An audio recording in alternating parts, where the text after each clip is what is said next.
lors de cette cérémonie d'ouverture, le président chinois Xi Jinping a prononcé un discours. Donc, quels sont les points apportés dans ce discours qui vous ont plus marqué? Le discours du président Xi Jinping a été important parce que d'une part, il annonçait la contribution en termes de participation au financement des pays africains, mais en même temps, il s'intéressait un peu à plusieurs secteurs dans lesquels la Chine a décidé d'investir. Comment la coopération sino-burkinabé s'accorde-t-elle avec le plan de développement de votre propre pays? Vous savez, une des options qui a été prise par la Chine vis-à-vis de l'Afrique, c'est de ne pas imposer son programme aux Africains.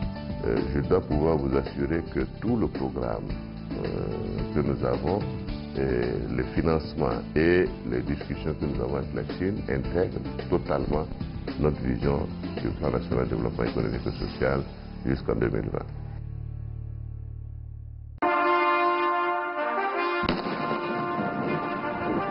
Le président du Burkina Faso, Roch-Marc Christian Kaboré, a effectué une visite d'État en Chine et assisté au sommet de Beijing 2018 du Forum de coopération Chine-Afrique qui a eu lieu les 3 et 4 septembre. Durant cette visite, le président chinois Xi Jinping et Kaboré se sont rencontrés le 31 août et ont convenu que la reprise des liens diplomatiques entre les deux pays était une opportunité qui allait permettre d'ouvrir un nouveau chapitre de la coopération amicale.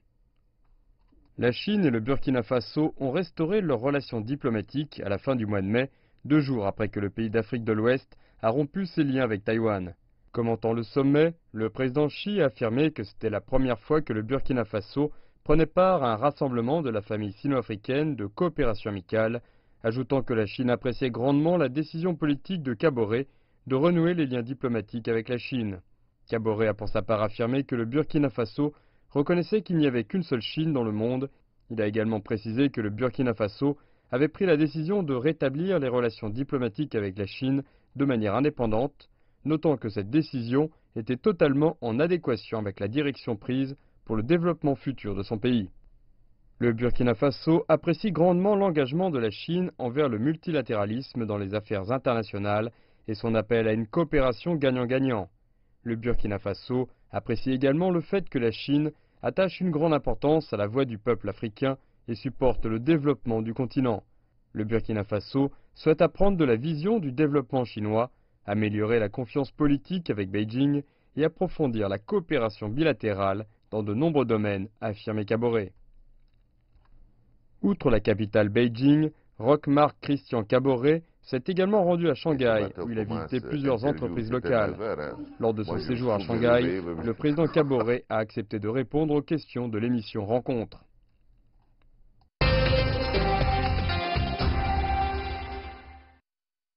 Bonjour à toutes et à tous, bienvenue dans Rencontre. Aujourd'hui, nous avons l'honneur de recevoir le président du Burkina Faso, Monsieur Roch-Marc Christian Kaboré. Bonjour Monsieur le Président, bonjour, bienvenue dans notre émission. Merci beaucoup.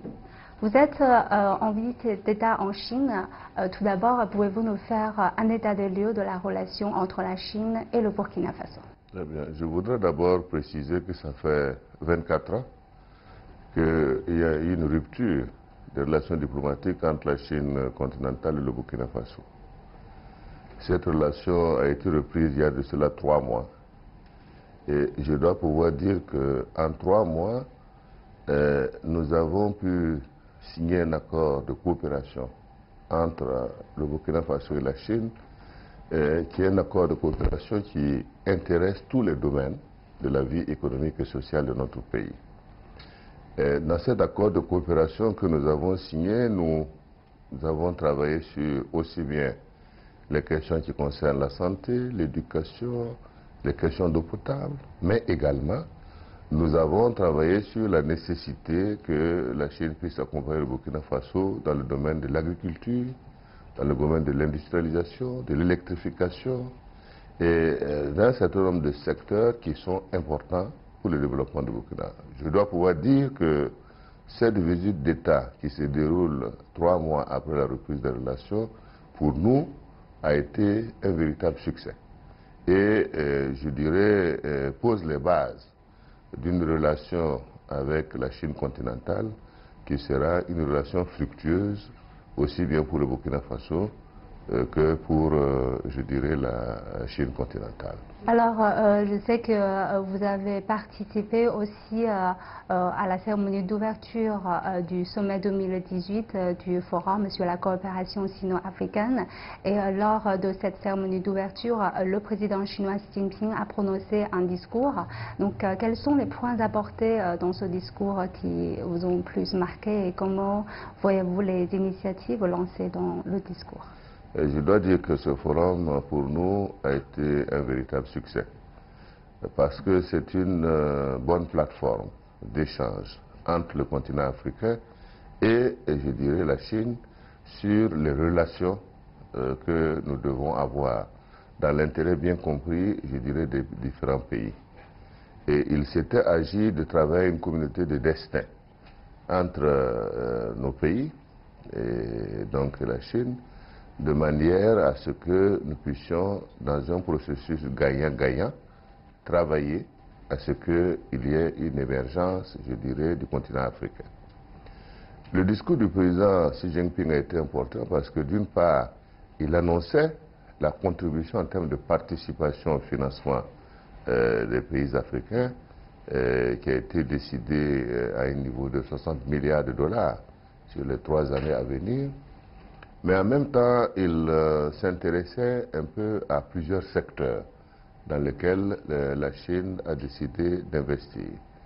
Et c'est pour cela que je vous disais tantôt que la question de l'agriculture a été une question centrale. Permettre aux pays africains d'être autosuffisants, permettre effectivement aussi une industrialisation qui va permettre la transformation au niveau local des produits, et en même temps de pouvoir créer de l'emploi. Et vous avez aussi la question de la ceinture et de la route, l'initiative qui a été prise donc par la Chine populaire, initiative soutenue par les pays africains qui doit permettre une mondialisation sans frontières, aussi bien par voie terrestre, aussi bien par voie ferroviaire que sur le plan portuaire, mais en même temps favoriser le commerce international. Et comme vous savez, notre forum se bat pour le multilatéralisme, pour éviter les actions de protectionnisme développées par certains pays qui sont de nature à créer des situations de perturbation au niveau mondial. Il y a eu également des discussions qui ont porté sur les questions de santé, sur les questions également d'autonomisation des femmes et des jeunes, comment faire en sorte qu'il y ait un peu plus de rapport entre nos jeunes et nos femmes. Il y a également la question du développement du tourisme, qui était également des points importants dans les discussions que nous avons eu à mener.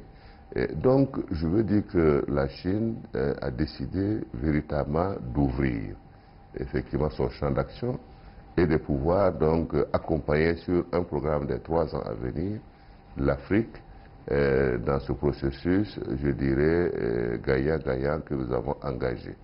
Je voudrais également dire que nous avons insisté sur le fait qu'il était important que ce soit les sociétés d'État, les entreprises privées, ils puissent avoir également un rapprochement entre les hommes d'affaires chinois et l'investissement en Afrique. Et là, il faut créer évidemment l'ensemble des conditions qui permettent effectivement de rassurer les investisseurs chinois à venir en Afrique, à investir et à pouvoir aussi participer non seulement au développement, parce qu'ils vont payer les taxes localement, etc., mais en même temps créer des emplois pour, je dirais, les Africains également dans les différents pays où nous sommes. La Chine également a décidé de soutenir toutes les actions, je dirais, de consolidation de l'intégration entre les pays africains. C'est pourquoi tous les projets qui sont intégrateurs, qui concernent la route, qui concernent le chemin de fer, qui permettent à des pays de pouvoir se consolider du point de vue des relations économiques, là également, il y a un engagement de pouvoir aider. Sans compter tout ce qui concerne les questions sécuritaires, qui sont des questions importantes, lutte contre le terrorisme, sécurité des États, et toutes les questions également internationales au niveau de l'ONU, solidarité entre la Chine et l'Afrique pour défendre les mêmes points de vue, que ce soit sur la réforme des Nations Unies, que ce soit également sur les grandes questions internationales. Vous avez parlé sur un plan large, mais plus précisément pour le Burkina Faso, je sais que vous avez lancé le plan national de développement économique et social. Comment la coopération sino-africaine, sino-burkinabé plus précisément, s'accorde-t-elle avec le plan de développement de votre propre pays? Vous avez une des options qui a été prise par la Chine vis-à-vis de l'Afrique, c'est de ne pas imposer son programme aux Africains. Donc cela signifie que nous avons un plan national de développement économique et social qui se déroule depuis, je dirais, 2016. Et nous avons un certain nombre de priorités. Et ces priorités, je peux vous assurer, ont été prises en compte dans le cadre donc du programme, de l'accord que nous avons signé avec la Chine. D'un côté, en ce qui concerne le renforcement du capital humain, c'est-à-dire tout ce qui concerne la formation. Nous avons également parlé des questions qui sont, comme je vous ai dit, concernant l'eau potable, concernant la sécurité, concernant les questions également de potentiel de développement, notamment industriel. Et nous avons parlé de la production de coton, de l'anacarde, que nous sommes parmi les 2 premiers pays producteurs en Afrique de coton, mais nous ne transformons pas le coton localement. Et on essaye d'inciter. Je dois pouvoir vous assurer que tout le programme que nous avons, les financements et les discussions que nous avons avec la Chine intègrent totalement notre vision du plan national de développement économique et social jusqu'en 2020. J'ai vu que dans le plan de développement, la réduction de la pauvreté est l'une des priorités de votre travail. Et vous avez exprimé à plusieurs reprises que c'est par finalement une restructuration économique qu'on arrive à vraiment éradiquer la pauvreté. Et envisagez-vous des coopérations avec la Chine dans ce domaine et quelle est votre vision pour la réduction de la pauvreté dans votre pays? La réduction de la pauvreté est un objectif majeur. Comme on a dit, des efforts certainement au plan mondial ont été faits pour lutter contre la pauvreté et en particulier, et même au niveau de la Chine, des grands efforts ont été faits. Et le président Xi Jinping, malgré les efforts considérables qui ont été faits, nous a rassuré qu'ils vont travailler sur les 3 années à venir à toujours accélérer ce problème. Nous avons décidé au Burkina Faso de restructurer l'économie parce que sans créer des richesses, sans évidemment travailler à valoriser la production locale, sans la création d'emplois dans tous les secteurs, qu'ils soient des secteurs industriels, agricoles, etc., il est impossible d'éradiquer la pauvreté. Parce que l'éradication de la pauvreté n'est pas simplement une rhétorique à répéter, il faut des actions concrètes. Et c'est dans ce sens-là que nous avons besoin également de l'appui de la Chine pour nous aider dans ces différents secteurs. Comment améliorer la production, comment trouver également ensemble des débouchés, des produits qui peuvent être des débouchés par exemple de commerce entre nos pays. Comment faire en sorte que des questions de production d'anacarde, de production de coton, de production d'autres secteurs, on puisse les transformer pour avoir de la valeur ajoutée dans notre pays. Alors tout ça, c'est des questions qui sont importantes parce que quand je parle d'agriculture, je parle de mécanisation, je parle d'accroissement de la production, je parle d'exportation de la production. Quand je parle également du développement du numérique, c'est tout ce qui concerne Internet et les emplois que ça peut créer. Et la fibre optique, vous savez que nous avons commencé avec la société Huawei pour déjà 2000 km et nous avons également la perspective de 5000 km encore de fibre optique pour faire en sorte que l'ensemble du Burkina Faso puisse être justement interconnecté et que cela permette aux jeunes, aux femmes également de pouvoir mener un certain nombre d'activités. Donc c'est pour dire que c'est un travail de longue haleine et c'est ce que je disais, la Chine est une source d'inspiration.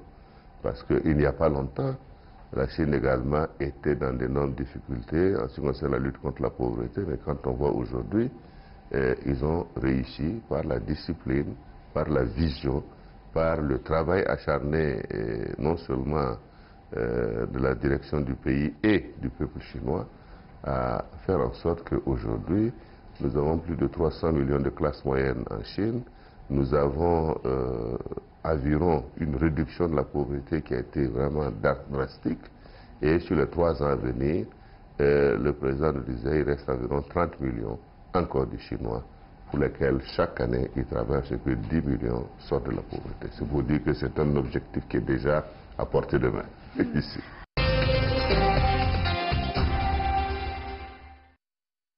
Vous avez aussi eu l'occasion de visiter certaines entreprises chinoises. Je dois dire que ce sont des visites qui nous ont beaucoup impressionnés. Et nous avons trouvé que les entreprises chinoises sont vraiment des entreprises qui sont agressives au point de vue commercial. Quelle image de votre pays voulez-vous promouvoir auprès du public chinois? Pour nous, au niveau culturel, nous voulons non seulement favoriser la connaissance réciproque, mais également valoriser ce qu'on appelle les valeurs qualitatives du Burkinabé. Le Burkinabé qui est quelqu'un qui n'a pas beaucoup de moyens dans son pays, mais qui est travailleur, qui lutte contre l'adversité. C'est l'intégrité également. C'est la tolérance et l'esprit de discussion et de partage. Quels sont les aspects de la culture chinoise qui vous attirent particulièrement? C'est vrai, au niveau culturel, forcément, il y a toujours des aspects qui sont un peu ressemblants, même si on a des distances de plusieurs kilomètres entre nous. Quand vous étiez à Beijing, vous avez visité la Grande Muraille. Dès qu'on a commencé à monter, j'ai compris que c'était vraiment du patriotisme que d'aller jusqu'au bout. Je sais que cette fois, la Chambre de commerce burkinabé a participé aussi au Forum des entrepreneurs qui ont eu lieu en marge du sommet du Forum sur la coopération sino-africaine. Et vous avez aussi eu l'occasion de visiter certaines entreprises chinoises lors de votre courte visite.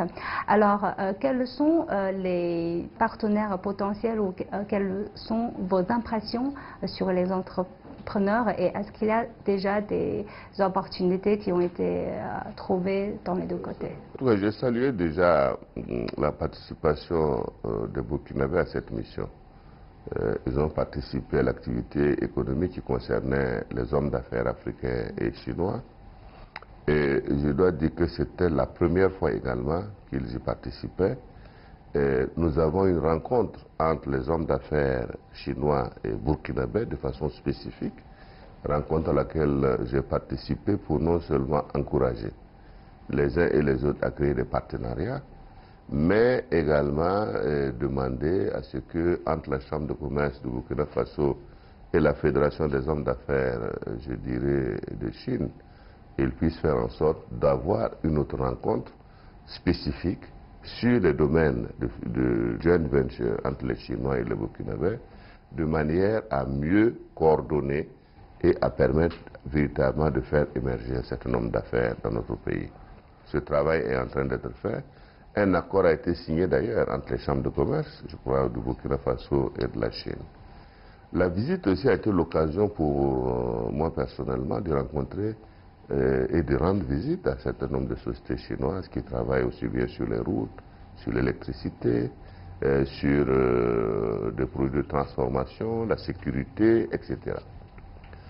Je dois dire que ce sont des visites qui nous ont beaucoup impressionnés quant à la capacité, la technicité et le nombre d'entreprises, parce que nous n'avons pas vu tout le monde évidemment, mais déjà ce que nous avons vu, je dois dire que ça nous a pris beaucoup de temps, beaucoup de discussions, et nous avons trouvé que les entreprises chinoises sont vraiment des entreprises qui sont agressives au point de vue commercial. Ils sont agressives au point de vue de leur intérêt pour les pays et de leur possibilité d'investissement. Nous avons eu de belles discussions. Il y a des entreprises avec lesquelles déjà nous avons signé des MOU et également des accords qui suivent le processus actuel, qui vont concerner des constructions de routes, qui vont concerner également des constructions de lignes de transport d'énergie et également de la production en énergie. Et il y en a d'autres qui viendront pour des questions d'eau potable, sur les questions sécuritaires également, nous avons eu pas mal de discussions. Mais ce que je retiens, c'est qu'en Chine, c'est un foisonnement de sociétés engagées est déterminé à investir dans les pays africains, en particulier en ce qui nous concerne au Burkina Faso. Alors, aussi sur le domaine de la santé, on a vu que les premières dames africaines et la première dame chinoise ont dévoilé lors aussi du sommet un plan d'action conjoint entre la Chine et l'Afrique sur la lutte contre le sida. Et la santé publique est un domaine traditionnel de coopération entre la Chine et l'Afrique. Et quelles sont les coopérations envisagées dans ce domaine, à savoir que cela concerne vraiment la population locale, leur bien-être social? C'est ça. Je veux dire qu'effectivement, la rencontre des premières dames avec les institutions des Nations Unies sur les questions de lutte contre le VIH vise toujours à mobiliser les partenaires autour des programmes de lutte contre le sida qui visent à faire en sorte que la trithérapie qui est destinée aux personnes malades, nous puissions le faire également de façon subventionnée, de façon à permettre leur accès aux malades pour pouvoir les soigner et leur donner des espérances de vie. En ce qui concerne la coopération sur le plan sanitaire de la santé entre le Burkina Faso et la Chine, vous savez qu'au titre des dons, un certain nombre de financements a été mis en place pour nous aider non seulement à construire un hôpital de référence à Bobo-Dioulasso, qui est la deuxième ville de Burkina Faso, un hôpital de référence de 500 lits qui sera un hôpital complet, qui va permettre d'assurer également au plan sanitaire des actions au niveau donc, de cette deuxième ville. Également, l'hôpital de Koudgou, qui était un hôpital, je dirais, historique, parce que quand la Chine s'est installée la première fois, ils avaient fait un hôpital à Koudgou, et ils sont partis, évidemment, après la rupture. Et cet hôpital, qui est un peu le bébé, je dirais, de notre coopération au plan sanitaire, va être également rénové pour reprendre un visage qui correspond aux réalités de notre relation aujourd'hui avec la Chine. Et enfin, nous avons l'hôpital de Tengango, que nous appelons de ce nom, qui est un hôpital qui avait été construit donc, par les Taïwanais à l'époque, qui sera repris, rénové et qui bénéficiera de la science technique des médecins chinois pour aider à ce que cet hôpital prenne en charge la santé des Burkinabés. Il est évident qu'au-delà de ces projets, qui sont des projets que nous mettons à très court terme, nous avons tous les autres projets qui vont concerner des hôpitaux de région, qui sont au nombre de 3, qui sont également dans le pipeline de réalisation que nous avons avec la Chine. C'est pour dire qu'au niveau de la santé, c'est un domaine sur lequel nous avons beaucoup insisté également auprès, je dirais, de notre coopération avec la Chine. Alors, vous avez évoqué tout à l'heure les échanges des personnes, des étudiants burkinabés en Chine. Sur le plan culturel, quels sont les échanges culturels envisagés entre la Chine et le Burkina Faso pour promouvoir la connaissance mutuelle et quelle image de votre pays voulez-vous promouvoir auprès du public chinois? Je voulais dire qu'au plan culturel, c'est un aspect qui a été également évoqué.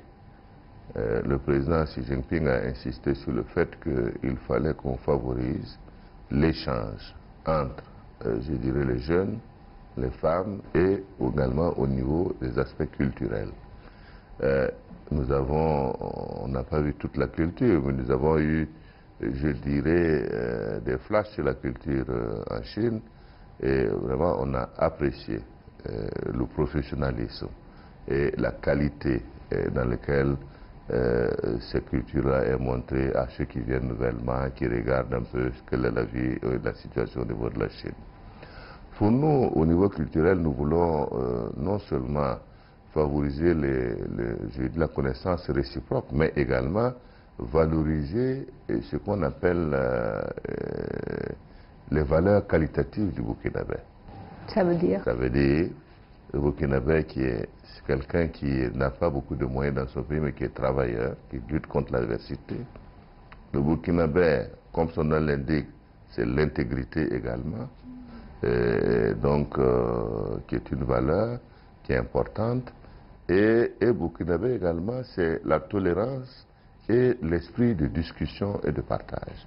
Donc ce sont des valeurs qui sont importantes et je crois que la Chine, dans une grande majorité, partage également ces valeurs de fierté, de dignité.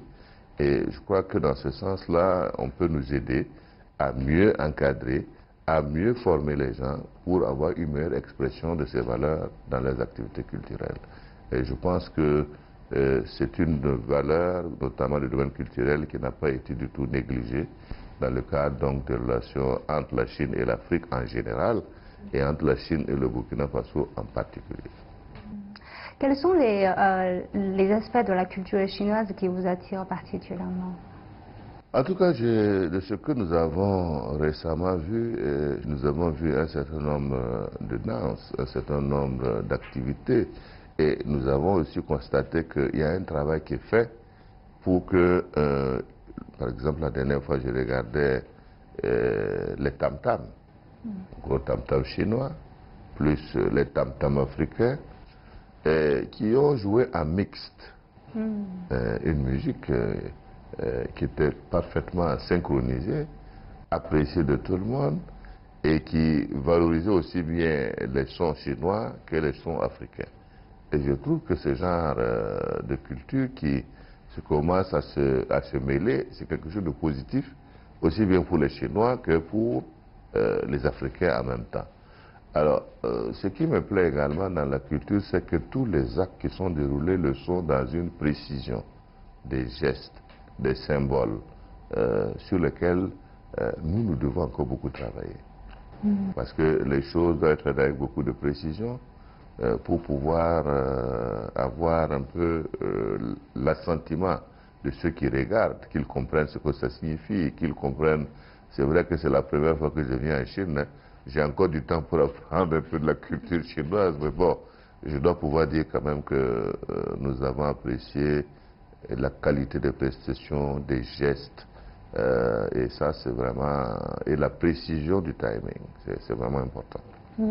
C'est vrai que parce qu'il y a un ami africain qui m'a dit qu'il trouve parfois des ressemblances entre certaines formes d'art chinois et africains. C'est vrai, au niveau culturel, forcément, il y a toujours des aspects qui sont un peu ressemblants.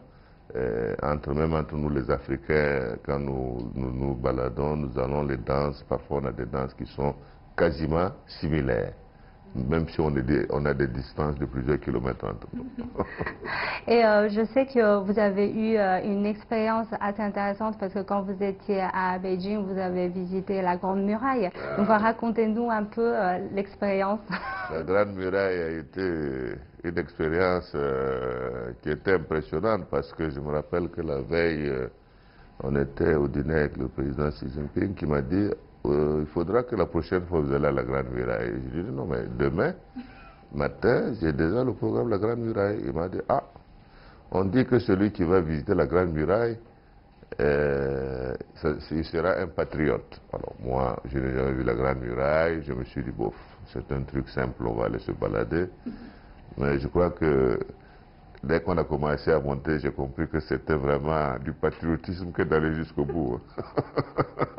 Mais c'est impressionnant quand on voit que c'est des hommes qui ont construit cette grande muraille sur des kilomètres avec des pentes parfois de 470 degrés.